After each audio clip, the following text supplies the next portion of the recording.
5장 14절부터 21절까지 제가 가지고 있는 성경 신약 260쪽에 로마서 15장 14절부터 21절까지입니다. 오늘 저와 여러분들에게 주신 하나님의 말씀으로 믿고 우리 함께 받으십니다. 다 같이 내 형제들아 너희가 스스로 선함이 가득하고 모든 지식이 차서 능히 서로 권하는 자임을 나도 확신하노라. 그러나 내가 너희로 다시 생각나게 하려고 하나님께서 주신 은혜로 말미암아 더욱 담대히 대략 너에게 썼노니 이 은혜는 곧 나로 이방인을 위하여 그리스도 예수의 일꾼이 되어 하나님의 복음의 제사장 직분을 하게 하사 이방인을 제물로 드리는 것이 성령 안에서 거룩하게 되어 받으실 만하게 하려 하심이라. 그러므로 내가 그리스도 예수 안에서 하나님의 일에 대하여 자랑하는 것이 있거니와 그리스도께서 이방인들을 순종하게 하기 위하여 나를 통하여 역사하신 것 외에는 내가 감히 말하지 아니하노라. 이 일은 말과 행위로 표적과 기사의 능력으로 성령의 능력으로 이루어졌으며 그리하여 내가 예루살렘으로부터 두루 행하여 일루리곤까지 그리스도의 복음을 편만하게 전하였노라. 또 내가 그리스도의 이름을 부르는 곳에는 복음을 전하지 않기를 힘썼노니 이는 나무의 터 위에 건축하지 아니하려 함이라. 기록된 바 주의 소식을 받지 못한 자들이 볼 것이요 듣지 못한 자들이 깨달으리라 함과 같으니라. 아멘. 저는 본문 말씀을 중심으로 해서 우리는 자랑할 것이 있는 제사장입니다, 이런 제목으로 함께 말씀의 은혜를 나누려고 합니다. 여러분, 무엇을 사랑하고 무엇을 자랑하며 살아가고 있습니까? 우리에게 사랑할 만한 대상이 있고 자랑할 거리가 있다고 하는 것은 참으로 아름답고 귀한 일입니다. 저는 목사니까 목사님들끼리 모임에 가면 늘 목사님들이 나름 자랑거리를 가지고 오시고 그 일들을 목사님 앞에서 자랑하는 것을 들을 수가 있습니다. 우리의 자랑거리는 뭐겠습니까? 교회요, 성도밖에 더 있겠습니까? 연세 드신 어르신들이 모이면 자랑거리를 가지고 모이셔요. 무엇을 자랑하느냐? 손주 자랑을 많이 하십니다. 가만히 들어보면 별것도 아닌데, 자랑할 만한 일도 아닌데, 엄청난 일도 아닌데, 놀랄 만한 일도 아닌데, 기적도 아닌데 그거 자랑하셔요. 그리고 좋아서 아주 입이 귀에 걸린다는 표현이 맞겠죠. 자랑할 것이 있다. 손주가 없는 분들은 그때 어떻게 해요?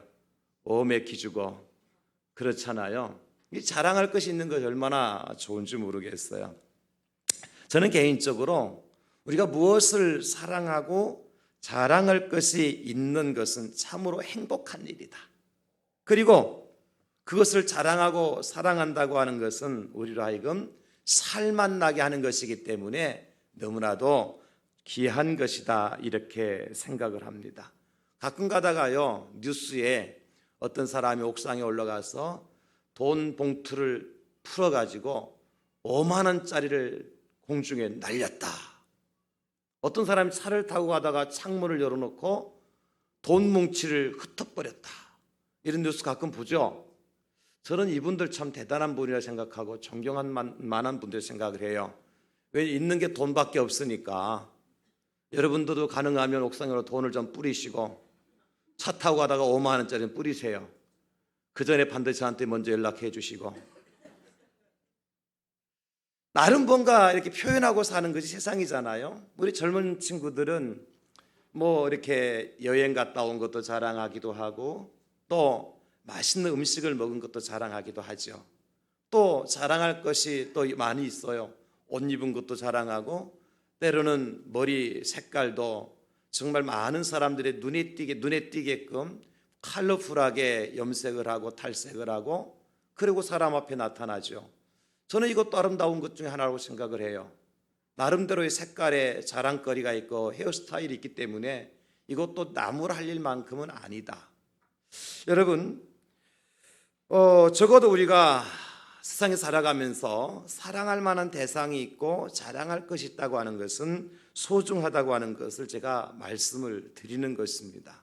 그럼에도 불구하고 적어도 우리 예수님 믿는 사람들은 우리가 그리스도인들이잖아요. 우리가 다 왕같은 제사장입니다. 거룩한 제사장입니다. 찬송의 제사를 드릴 제사장입니다. 아름다운 덕을 선포할 제사장들입니다. 그렇다면 제사장 된 저와 여러분들이 자랑할 것은 뭐냐 도대체? 손주 자랑만 하다가 하나님 앞에 갈 거냐? 돈 자랑만 하다가 갈 거냐? 좀 우리가 생각이 좀 달라야 되겠죠?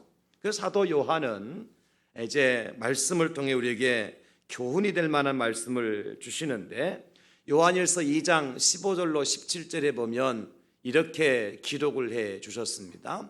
이 세상이나 세상에 있는 것들을 사랑하지 말라. 누구든지 세상을 사랑하면 아버지의 사랑이 그 안에 있지 아니하니, 이는 세상에 있는 모든 것이 육신의 정욕과 안목의 정욕과 이생의 자랑이니 다 아버지께로부터 온 것이 아니요 세상으로부터 온 것이라. 이 세상도 그 정욕도 지나가되 오직 하나님의 뜻을 행하는 자는 영원히 거하느니라.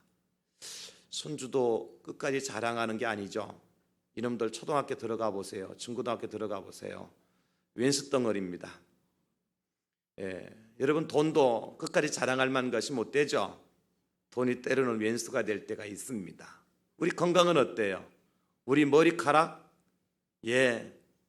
어르신들 흰머리가 영광의 면류관이거든요. 여러분들 흰머리 가지고 계시면서 빨간 머리 들인 아이들한테 나무라지 마십시오. 여러분 왜 흰머리 염색하고 다니면서 왜 아이들 빨간 머리 염색했다고 뭐라 합니까? 그죠? 어쨌든 그 머리도 영원히 자랑 못해요. 빨간 머리 아무리 염색해도 또 나요. 검은 머리가 나고 나중에 노랑 머리가 되고 다시 검은 머리가 되잖아요. 세상의 자랑거리는 영원한 것이 없더라는 것입니다. 그래서 오늘 믿음의 사람들은 세상의 것보다 더 사랑하고 세상의 것보다 더 자랑하고 더 가치 있는 그 무엇인가를 가지고 있다는 거죠. 그 가치 있는 것이 뭐냐? 오늘 설교 제목을 보면 우리는 자랑할 것이 있는 제사장입니다 그랬습니다. 사실 우리가 왕같은 제사장이라 그랬잖아요. 또 거룩한 제사장이라고 그랬습니다. 또 아름다운 덕을 선포할 수 있는 제사장이고 찬송의 제사를 드린 제사장이에요. 그것만 가지고도 얼마든지 자랑할 리가 많잖아요. 그렇잖아요.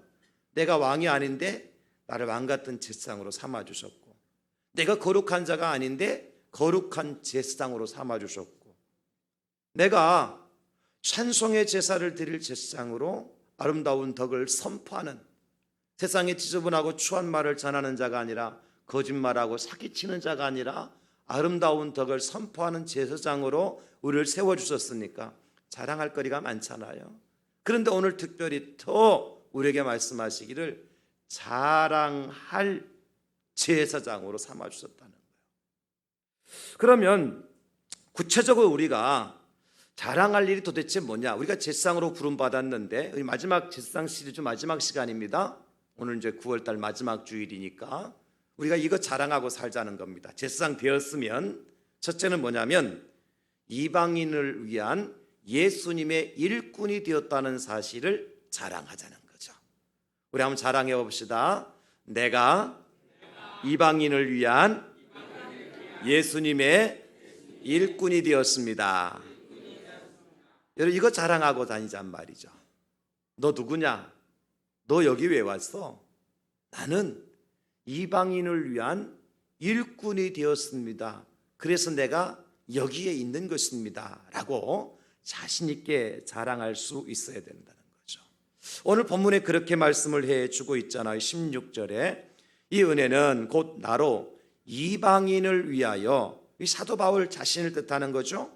그리스도 예수의 일꾼이 되어 하나님의 복음의 제사장 직분을 하게 하사 이방인을 제물로 드리는 것이 성령 안에서 거룩하게 되어 받으실 만하게 하려 하심이라.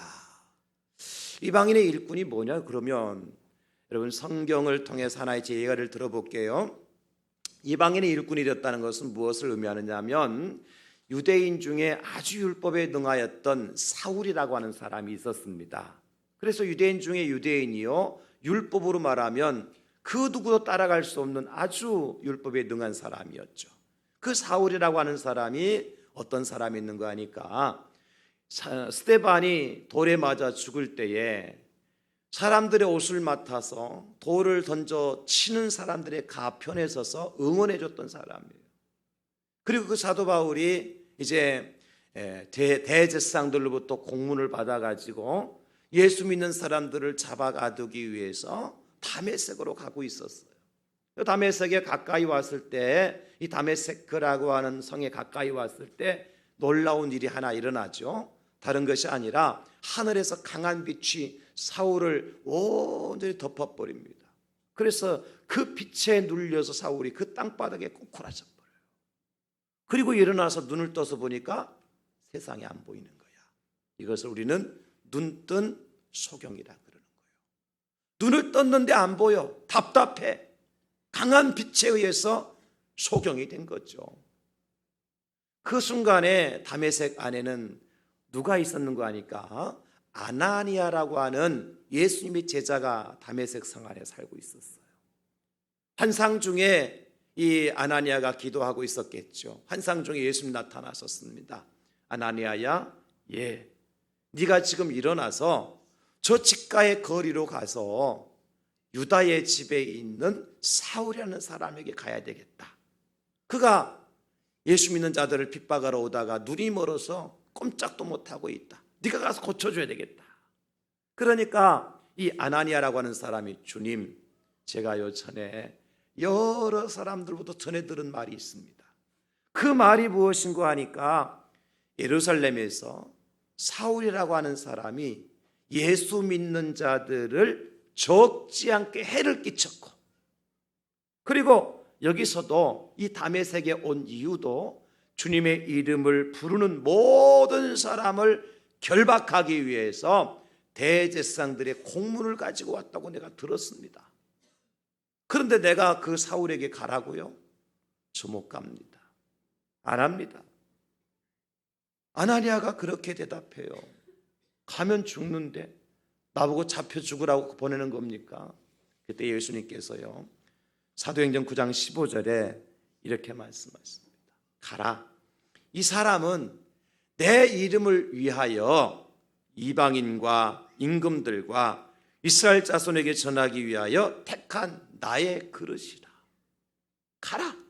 이 사람은, 사울은 내 이름을 위해서, 예수님의 이름을 위하여 이방인들에게 보낸 나의 택한 그릇이다. 우리는 여기서 이방인들을 위한 예수님의 일꾼으로 세움받은 대표적인 사람인 바울이 새롭게 탄생하는 장면을 보게 되는 거예요. 예수님의 다른 12 제자들과 더불어서 이제 초대 교회에, 그리고 하나님의 구원의 역사를 이루어갔던 대표적인 사람이 사도 바울이잖아요. 어쩌면 저는요, 예수님의 12 사도보다도 바울 사도가 행한 일이 훨씬 더 위대하고 더 많은 영향력을 끼쳤다고 저는 믿어요.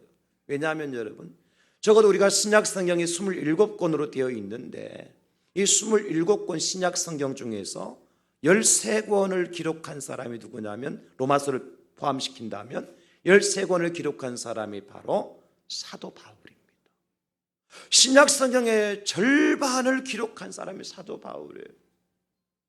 마태는 마태복음, 마가는 마가복음, 요한은 요한복음, 요한 1, 2, 3서 요한계시록, 누가는 누가복음과 사도행전. 이게 다예요. 그런데 바울 사도라고 하는 사람은 성경 13권의 성경을 기록해요. 그리고 그가 이방인들에게 복음을 전하는 그러한 이제 이방 선교의 문을 열었던 사람이 사도 바울입니다. 어떻게 보면 12 사도들보다도 위대하게 쓰임 받았던 사람이 사도 바울이에요. 어떻게 가능했느냐? 아까 말씀드렸던 사도행전 9장 15절의 말씀처럼 말이죠. 예수 그리스도의 이름을 위해서 이방인들에게 보냄받은 택함 받은 그릇이 되었을 때, 이것이 바로 이방인을 위한 예수님의 일꾼 되었다고 하는 의미입니다. 자랑할 만하죠? 바울이 자랑될 만하다면 바울의 자랑의 시작과 출발점 어디부터 시작되어졌다고요? 이방인을 위한 예수님의 일꾼으로 세움 받음으로부터 위대한 바울이 탄생되어지는 것입니다. 여러분 생각해 보세요. 어떤 선생님이 자랑할 만한 선생님인가? 제가 예를 들어 볼게요. 국영수 공부를 잘하는 1등급 받은 아이들을 골라서 과외를 시켜가지고 서울대학교 들여보낸 선생님이 있어요. 또 어떤 선생님은 기억, 니은, 디귿, 리을, 가나다라, 마바사도 모르는 아이들 모아가지고 나뭇가지 꺾어가지고 흙에다가 글씨 그리고 나뭇가지로 모양 만들어서 가나다라 가르치고 인간 만든 선생님이 계셔요. 누가 자랑할 만한 선생님일까요?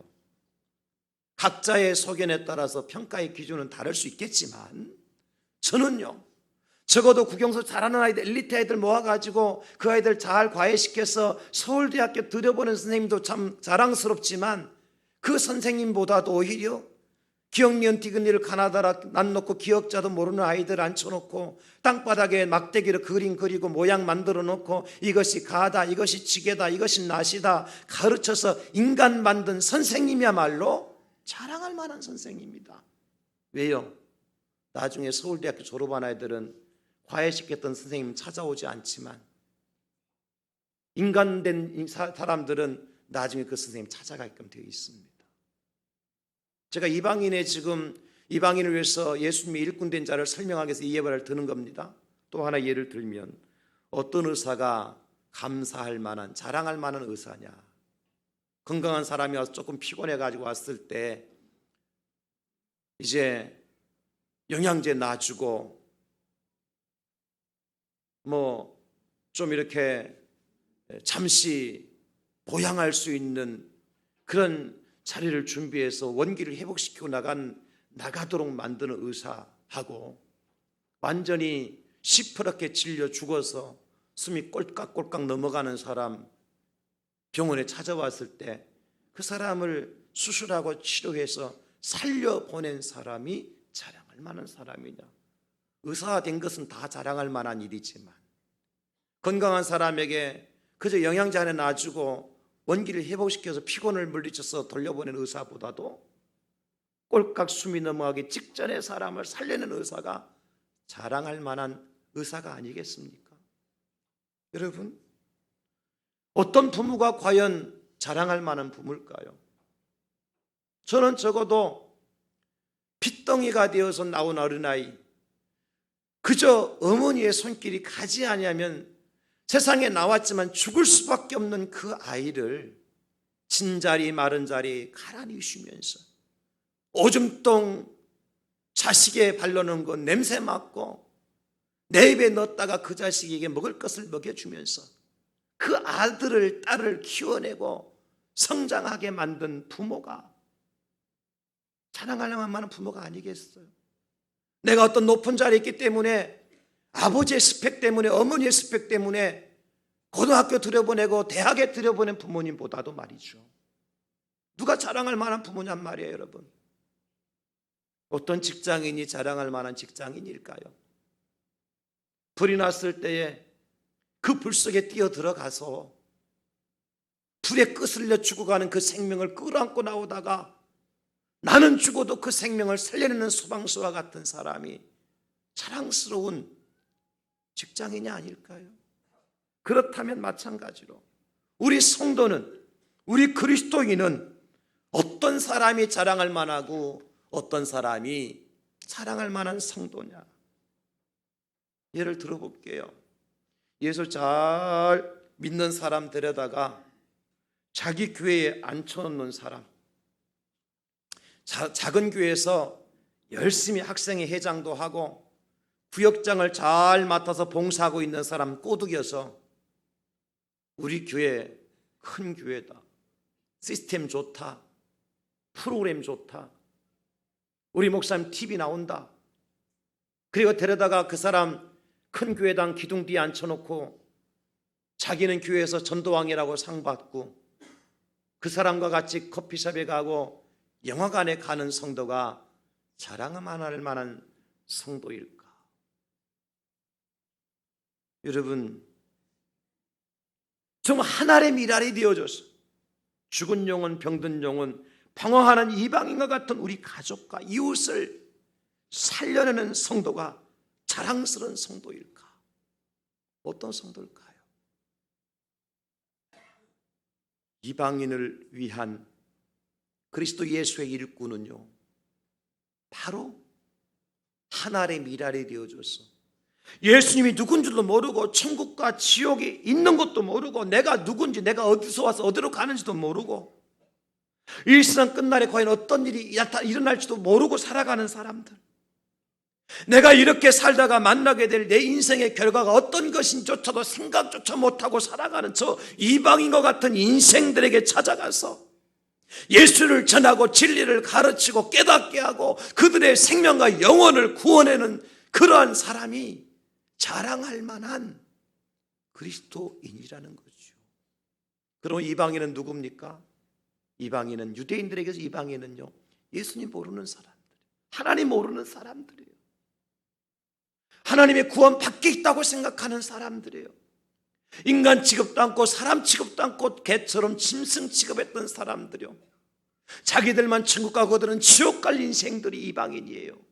근데 바울 사도는 바로 그런 이방인들을 위하여서 예수의 일꾼 된 것을 자랑한대요.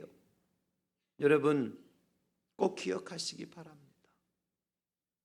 내가 자랑할 것이 뭐냐? 정말 예수님이 누군지도 모르고 살아가는 저 사람들 말이죠. 천국과 지옥이 어떤 것인지도 모르고 저렇게 세상이 좋아서 살아가는 저 불쌍한 영혼들, 이렇게 살다가 우리가 가는 곳이 마지막 종착역이 어딘지도 모르고 오늘 하루하루 먹고 살기 위해서 발버둥 치고 살아가는 저 불쌍한 사람들, 그 사람들이 이방인이에요. 우리 그리스도인들은 바로 그런 이방인들을 위하여서 예수님의 일꾼된 제사장이라는 사실을 믿고 자랑할 수 있기를 예수님의 이름으로 축원합니다. 세상에서도요, 앞을 보지 못하는 자들을 인도하여 소경이 넘어지지 않고 그 소경이 다치지 않도록 인도하는 가이드가 있고요, 밥 한 수도 내 손으로 제대로 떠먹지 못하여서 그 사람의 손이 되고 그 사람이 발이 되고 그 사람이 눈이 되어줘서 먹도록 걷도록 행하도록 살도록 도와주는 헬퍼들이 있습니다. 그런 사람 자랑스럽지 않습니까, 여러분? 그런 사람이 복된 사람이고 그런 사람이 칭찬을 받아야 마땅할 사람들이죠. 우리가 누구냐? 사도 바울이 말씀하고 있는 거예요. 우리는 이방인을 위하여 예수님의 일꾼된 제사장들이다. 할렐루야. 이방인을 위해서 예수님의 일꾼된 제사장이에요. 말씀드렸습니다. 유대인들이 알아서 할 거예요. 유대인들은 적어도 예수님 12 사도가 알아서 해서 예루살렘 교회를 세웁니다. 그러나 에베소 교회나 서머나 교회나 빌립보 교회나 빌라델피아 교회나 두아디라 교회나 사대 교회나 라우디게 교회나 여러분 데살로니게 교회나 고린도 교회나 바울 사도 없이는 교회가 세워질 수 없었잖아요. 바울은 지금 이거 자랑하고 있는 겁니다.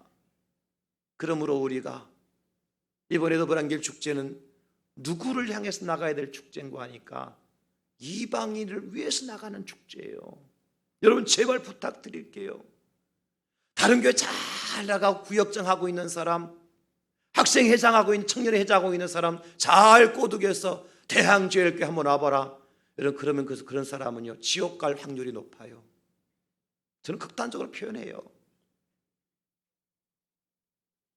왜? 이단들이 하는 짓이 그 짓이니까. 사도 바울 오늘 뭐라고 말씀하셨죠? 오늘 본문의 사도 바울 분명히 기록해 놓고 있잖아요.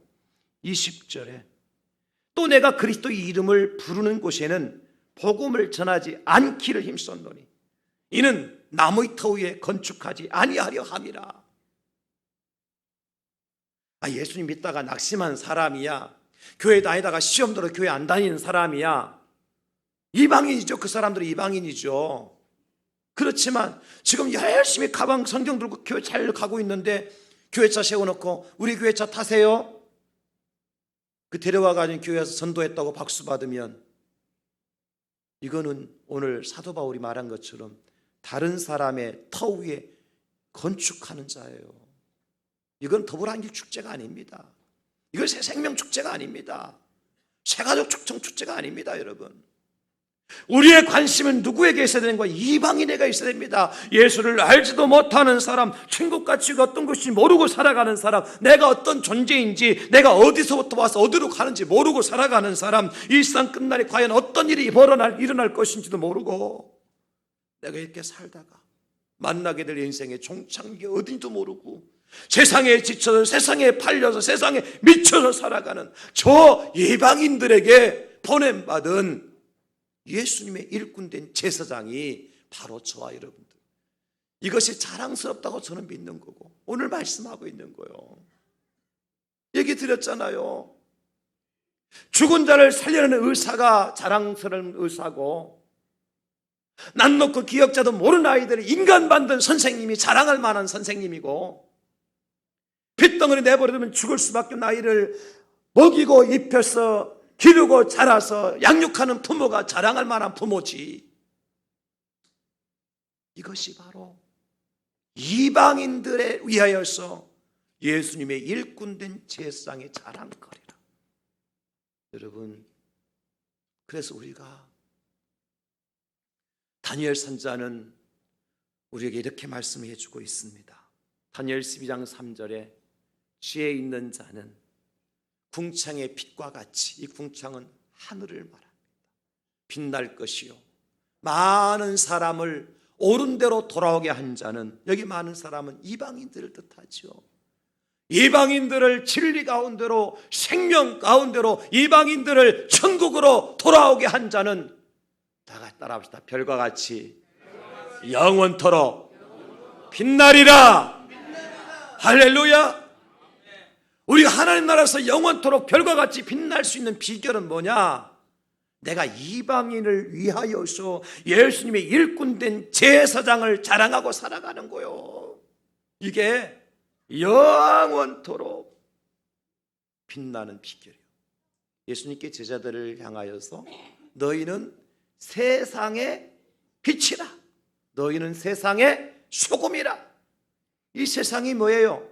이방인들입니다. 여러분, 예수를 알지 못하는 사람들, 예수님 없이 살아가는 사람들, 어둠 가운데 있는 사람들, 죽어가는 저 영혼들, 여기가 다인 줄 알고 이것이 모든 것인 줄 알고 착각하고 살아가는 저 불쌍하고 저 가련한 사람들, 그것이 세상 아닙니까?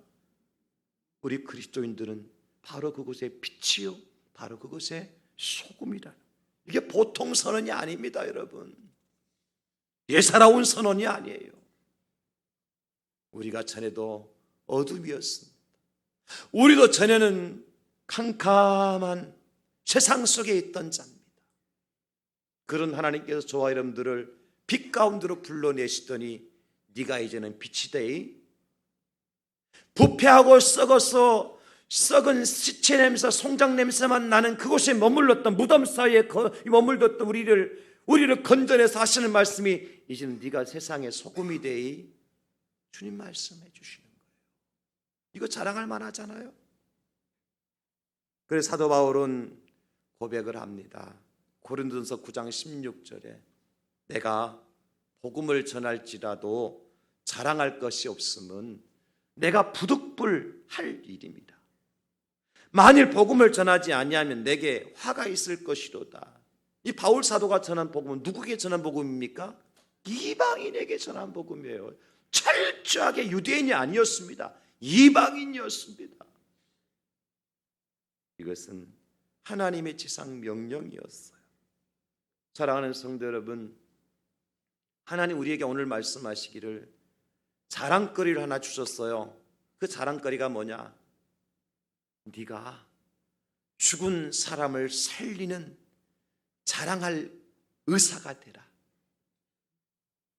네가 불타 죽어가는 저 생명을 살리는 자랑스러운 소방수가 되라. 네가 핏덩어리로 버림받은 아이를 살려내는 자랑스러운 어머니와 같은 그리스도인이 되라. 그것이 바로 이방인을 위한 예수님의 일꾼된 제사장이라는 거예요. 그 이방인이 누구예요? 내 남편이고. 그 이방인이 누구예요? 내 아내고. 그 이방인이 우리 부모님이고. 그 이방인이 내 자식들이고. 그 이방인이 내 형제들이고. 그 이방인이 우리 이웃들이잖아요.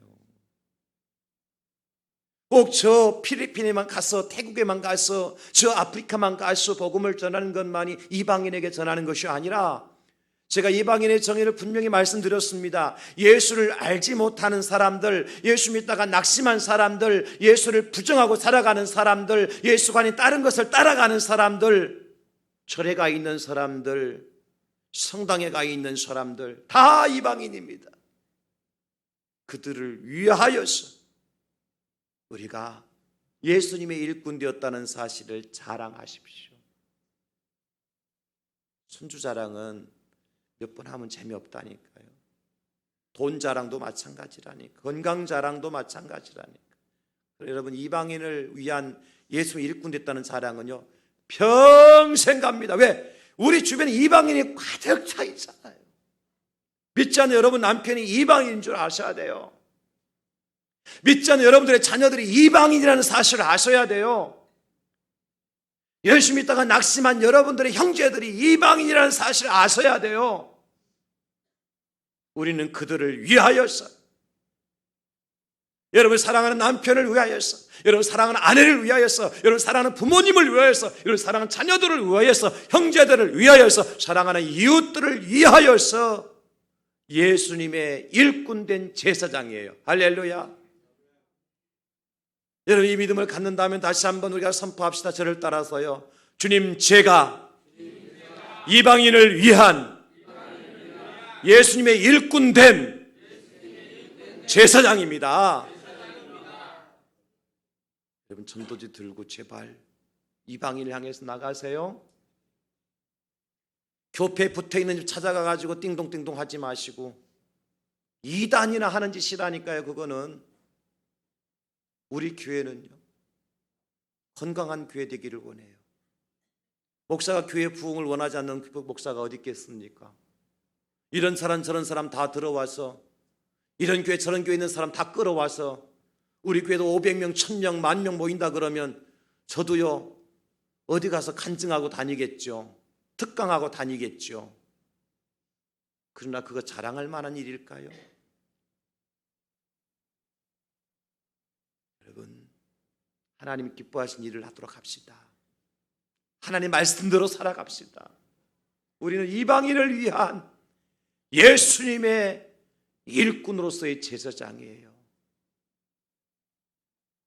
이것이 우리의 자랑될 수 있는 삶이 되어줄 수 있기를 예수님의 이름으로 축원합니다. 두 번째 우리의 자랑거리가 뭐냐? 그리스도께서 나를 통해 역사하신다는 것을 자랑하세요. 따라서 합시다. 예수님께서 나를 통하여 역사하십니다. 오늘 사도 바울이 18절에 이렇게 말씀합니다. 그리스도께서 이방인을 순종하게 하기 위하여 나를 통하여 역사하신 것 외에는 내가 감히 말하지 아니하노라. 자랑하지 않겠다. 사도 바울이 얼마나 놀라운 일들을 많이 행하였습니까? 여러분, 바울이 가는 곳보다 이적과 표적과 기적이 나타났어요. 오늘 19절에 말씀하고 있죠. 표적과 기사의 능력으로, 성령의 능력으로 이루어졌으며 바울이 가는 곳마다 성령의 역사가 나타나서 앞을 보지 못한 자가 앞을 보게 되어지고, 걷지 못한 자가 걷게 되어지고, 귀신이 떠나가게 되어지고, 병든 자가 고침을 받게 되어지고, 바울의 손에 독사가 불뱀에 물렸지만 그것을 떨어버리니까 독이 퍼지지 않고, 유라굴라 풍랑 가운데서도 한 사람의 생명과 재물도 파손되지 않고 다 구원을 받을 수 있게 되어졌고, 바울에게는 놀라운 표적과 기적과 이적과 역사가 나타났어요. 바울이 그걸 자랑합니까? 아니죠. 하나님께서 나를 통해서 일하셨다는 겁니다. 내가 누군데? 죄인 중에 괴수와 같은 나였는데, 내가 누군데? 만물의 찌꺼기보다 못한 인생인데, 그런 하나님 나를 쓰셔서 나를 축복의 통로로, 나를 하나님의 성령 역사의 통로로, 표적과 기적의 통로로 나를 써주셨다. 이거 자랑한 거예요. 바울이 자신을 자랑한 것이 아니라 자신을 써주신 주님을 자랑하시고 성령님을 자랑했어요. 이것이 우리의 평생의 자랑이 될 수 있기를 예수님의 이름으로 축원합니다. 여러분, 누군가에게 쓰임 받는 것이 참 기분 좋은 일이잖아요. 저도 학교 다닐 때에 교무실에 제가 자주 드나들었던 사람 중에 한 사람이에요. 초등학교 시절에 국민학교죠. 그때는 국민학교 시절에 왜 교무실 자주 드나들었느냐, 육성회비 기성회비 못 내갖고 맨날 불려다녀요. 언제까지 낼래? 이번 주 토요일, 이번 다음 주 주신대요. 거짓말하죠. 엄마한테 물어보지도 않았어. 왜? 나는 알거든. 말해봤자 나올 것이 없다는 사실을. 저는 잘 알았어요. 우리 가정 형편을. 괜히 말해봤자 우리 엄마 아빠 마음만 아프게 한다, 속만 상하게 만든다, 맞아도 내가 맞아야지, 혼나도 내가 혼나야지, 끝까지 버텼던 사람입니다. 그러니까 가는 주일마다 다음 주 월요일날 주신대요, 그 다음 주 화요일날 주신대요. 한 학기 다시 나갑니다. 그래갖고 얼마나 자주 불려다녔겠어요. 그런데요, 그렇게 해서 불려다닌 걸 외에도요, 제가 교무실에 자주 들어다녔던 이유가 있습니다. 학교 다닐 때 아침에 수업하기 전에 조례라는 것을 하죠. 다 마치고 집에 가기 전에 종례라는 것을 하죠. 그때 선생님이 저를 불러요. 현사가 온나? 교무실로 온나? 예. 가면 오늘은 조례 시간에 내가 바빠서 못 들어간다. 네가 가서 아이들한테 이렇게 전달 좀 해. 메모지를 주셔요. 종례 시간에 불러요. 선생님 지금 이게 성적표 채점했냐고 뭐 바빠서 못 가니까 네가 가서 1분단은 유리창 청소시키고, 2분단은 복도 청소시키고, 3분단은 교실 청소시키고, 4분단은 화장실 청소시켜라. 그리고 너한테 검사 받고 가라 그래. 그런다고. 저는 그런 일을 수도 없이 했습니다. 중고등학교 다닐 때는 아예 교무실 출퇴근했어요. 제가 쟤는 학생인지 선생인지 모른다고 말을 들을 정도로. 그러면요, 그때 저는 가면 애들 앞에서 딱 교단 앞에 딱 서면요, 힘이 생겨요. 야, 선생님이 나한테 말씀하셨다. 오늘 1분단은 유리창, 2분단은 복도, 3분단은 교실, 4분단은 화장실 청소야. 청소 다 하고 나한테 검사 맡아 너 집에 간다. 그럼 아이들이 알았어 하고 다 청소하러 가잖아요. 기분 째집니다. 우리말로. 왜? 내가 우리 선생님의 그 일을 위한 도구로 쓰임받았단 말이에요. 여러분, 담임 선생님이 오셔가지고 현서가 이거 탁자 좀 오른쪽으로 옮겨줘. 선생님 앉다 말고 그럼 예 하고 나가서 얼른 옮기잖아요. 다른 애들 이름 안 부르고 현석이를 부르니까 얼마나 기분이 또 째지냐고. 그것이 좋은 일만은 아니잖아. 옮기려면 힘들고, 예? 불편하고, 다른 사람 자리에 앉아있는데 나는 일어나야 되고. 그럼에도 불구하고 선생님으로부터 쓰임받았다는 사실 때문에 기분 좋더라고. 자랑할 만하더라고. 하물며 여러분, 우리가 어느 주 만물의 창조자이신 하나님의 역사를 위해서 쓰임받게 되어졌다.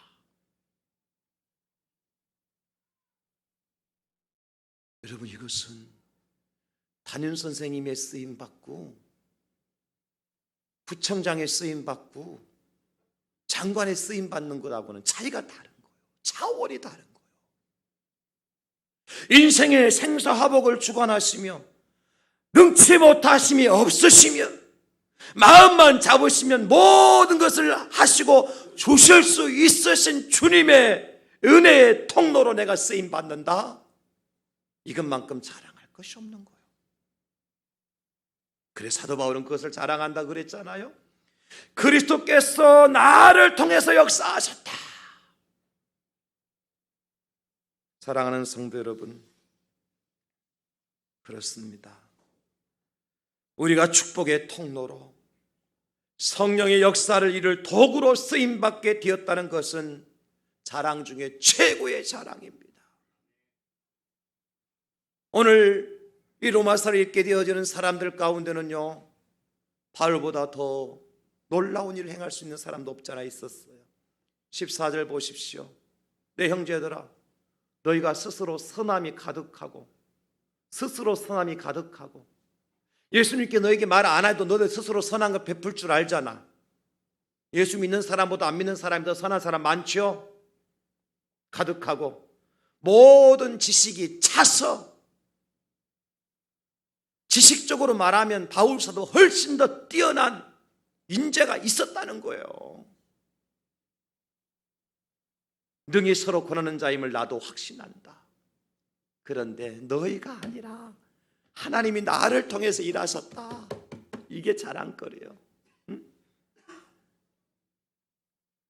사랑하는 성도 여러분, 저와 여러분들이 세상 사람들보다 잘난 것이 많아서가 아니라, 많이 배워서가 아니라, 많이 가져서가 아니라, 많은 권력을 가져서가 아니라, 하나님이 우리를 사랑하셔서 하나님의 역사의 도구로 쓰신다.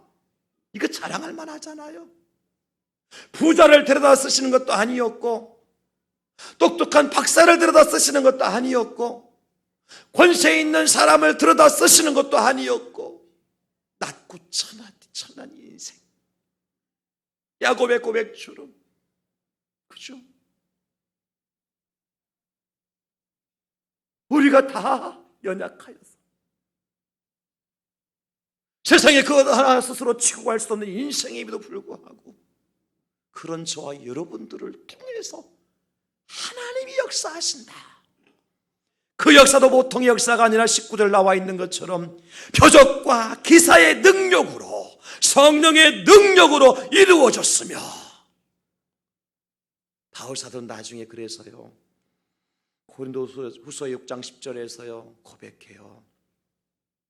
내가 근심하는 자 같으나 항상 기뻐하는 사람이고, 내가 가난한 사람 같지만 많은 사람에게 부유하게 한 사람이고, 내가 아무것도 없는 자 같지만 나는 모든 것을 가진 자다. 바울사도가 뭘 이렇게 가지고 있었어요? 집 한 채 없이 살았어요. 자가용 한 대 없이 살았어요. 다른 사람과 결혼하고 살았던 가족 없이 살았어요. 그런 바울이 뭐라고 고백하죠? 나는 모든 것을 가진 자다. 여러분, 이 고백이 최고의 고백 아닙니까?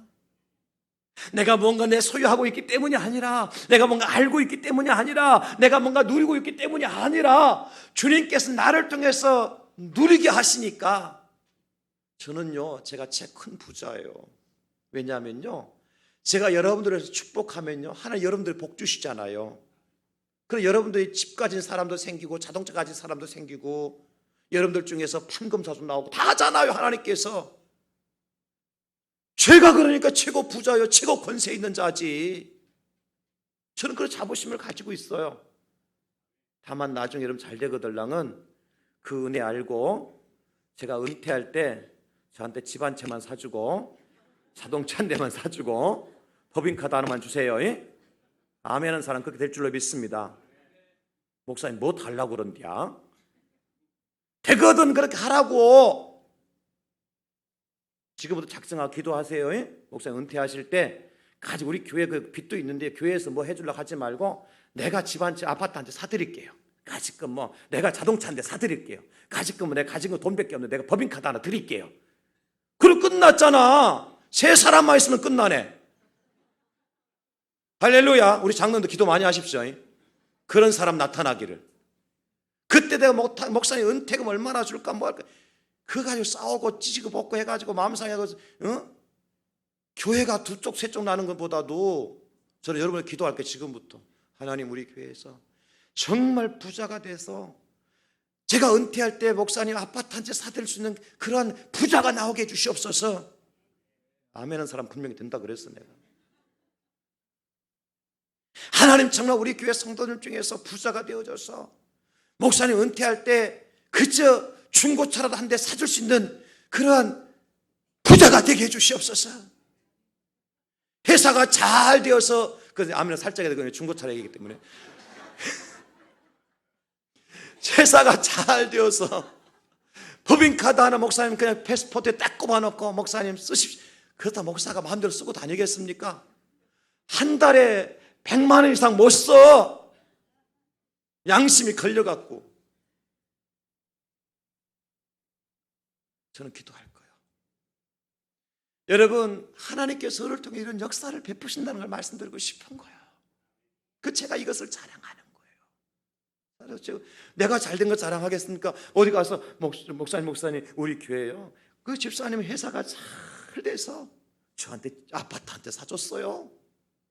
내 자랑입니까? 그 집사람 자랑입니까? 하나님께 축복해 주신 걸 자랑하는 거잖아요. 하나님 우리를 그렇게 쓰신다는 거예요. 여러분, 그 자랑하고 살아가세요. 여러분들이 전도해 오신 분이, 여러분 그분이 세상에서 방황하고 정말 세상에서 철딱 없이 살아갔는데 정신 차리고 철이 들어서 그 사람이 사람 되었다. 이거만큼 자랑거리가 어디 있어요? 응? 오늘 사도 바울이 그 말씀하고 있는 거예요. 내가, 하나님이 예수님 나를 통해서 역사하셨다. 저는 이번 더불어안길 축제를 통해서 하나님이 그런 은혜를 저와 여러분들에게 베풀어 주실 줄로 믿습니다. 여러분들을 통해서 역사하시는데요, 병든 자가 낫게 될 거예요. 여러분을 통해서 역사하시는데요, 귀신도 떠나가게 될 겁니다. 여러분을 통해서 역사하시는데요, 세상에서 방황하는 자들이 주님께로 돌아오게 될 겁니다. 죽었던 자가 살게 될 겁니다. 마음이 불안하고 금방 죽으려고 자살하려고 생각했던 사람이 하나님이 주신 평안과 기쁨으로 새 삶을 얻고, 그 사람이 또 다른 제자를 만들고 또 다른 사람을 전도하는 그러한 축복의 통로로 여러분들이 쓰임받는 제사장들이 다 될 수 있기를 예수님의 이름으로 축원합니다. 우리는 다윗의 손에 들려진 물맷돌과 같은 존재예요. 잘난 것 없어요. 똑똑한 거 없어요. 여러분, 다윗이 골리앗 앞에 나갈 때 물맷돌 5개 가지고 나갔다 그랬잖아요. 어디에 넣고 나갔어요? 주머니에 넣고 나갔어요. 그런 그 돌이 주먹만한 돌이었을까요? 생각해봐요. 주먹만한 돌을 5개 어디다 넣느냐고. 지금 주머니에.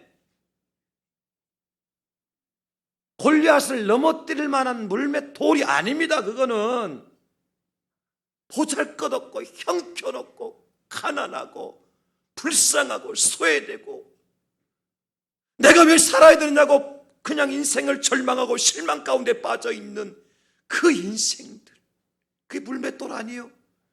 근데 그 다윗의 호주머니에 꺼내가지고 2개도 안 던졌어요. 하나 던지고 하나 던져서 큰 명중시켰어요. 골리앗을 넘어뜨렸어요. 우리를 그렇게 쓰신다니까요.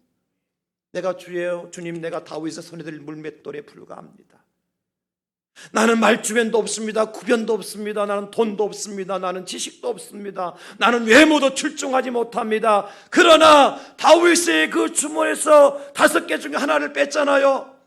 저는 여러분, 세상에 많은 교회가 있고 그리스도인들이 있지만 그 중에 하나를 뽑아서 쓰신다면 우리 대항제교를 쓰시고 바로 여러분들을 손에 잡으셔서 다윗의 물맷돌같이 쓰임받는 역사가 일어날 수 있기를 예수님의 이름으로 축원합니다.